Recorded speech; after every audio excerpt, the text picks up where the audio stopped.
दिखेगा, लेकिन महादेव को तो हम शुरू से बाबा ही समझते आए हैं। महादेव तो अपने हैं, महादेव तो ऐसे हैं जिनको कैसे भी जल चढ़ाइए वो खुशी हो जाते हैं। यहाँ तक कि साहब ने एक बार एक कहानी सुनाई।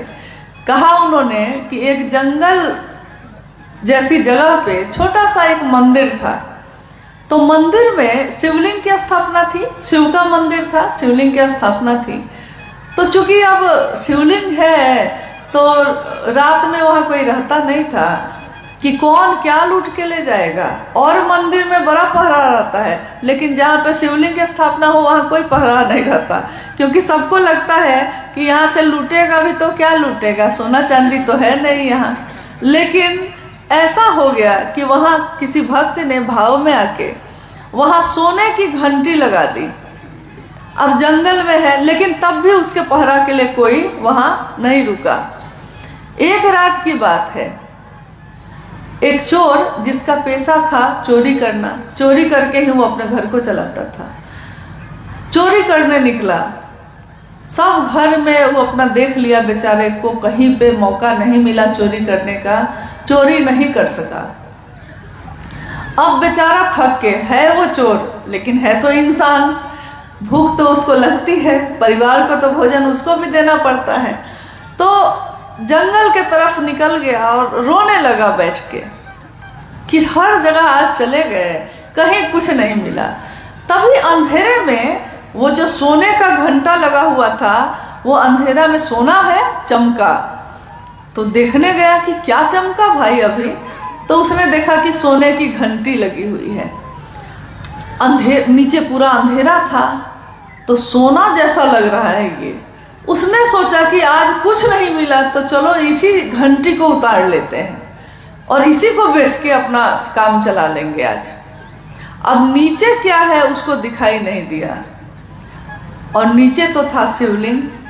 उसने सोचा कि ईंटा या चट्टान कुछ है, पैर से ऐसे ऐसे अंधेरे में टटोला, कुछ दिखाई नहीं दिया, तो देखा कि ऊंची कोई जगह है लगता है, तो पैर को उसी पर रख के खड़ा हो गया और घंटी जो पकड़ा तो घंटी बजने लगी, टन टन टन टन। कहानी है कि महादेव प्रकट हो गए। महादेव ने कहा मांगो क्या मांगते हो भाई, मैं तुमसे अति प्रसन्न हूँ। चोर घबरा गया, उसको लगा कि मेरे साथ ये क्या हो गया, आज तक तो ऐसा कभी हुआ नहीं, मैंने कोई भक्ति नहीं की, मैंने कभी महादेव का नाम भी नहीं लिया, और सीधे महादेव प्रकट होके कहते हैं कि अति प्रसन्न हूँ, ऐसा मैंने क्या कर दिया। तो उसने कहा कि प्रभु मैंने तो आपके लिए कुछ नहीं किया।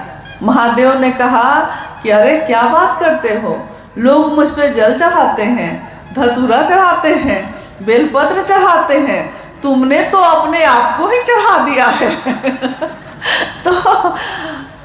तो कहते हैं कि कहानी है कि भाई चोर ने जो मांगा मिला और वापस चला गया। सोचिए महादेव जिससे सारे देवी देवता डरते हैं, जिसकी पूजा राक्षस भी करते हैं, दुनिया जिनके आगे झुक के नमन करती है, वो महादेव किसी भी तरह से प्रसन्न हो जाते हैं। तभी मैंने कहा कि भोला कहते हैं हम उनको। और साहब श्री हरिनानंद जी ने उस शिव को जमीन पे उतार दिया।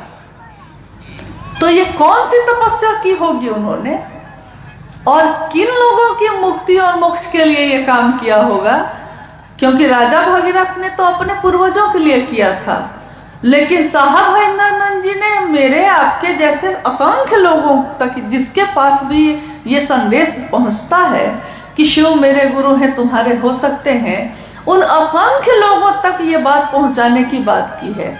और प्रतिदिन लाखों व्यक्ति, लाखों लोगों से, यहाँ तक कि इस पल जब यहाँ ये चर्चा घटित हो रही है, इस समय में भी कितने जगह पे कोई ना कोई गुरु भाई, कोई ना कोई गुरु बहन अभी अपने गुरु की बात कर रहा होगा और शिव के शिष्य होने की घोषणा हो रही होगी उसकी।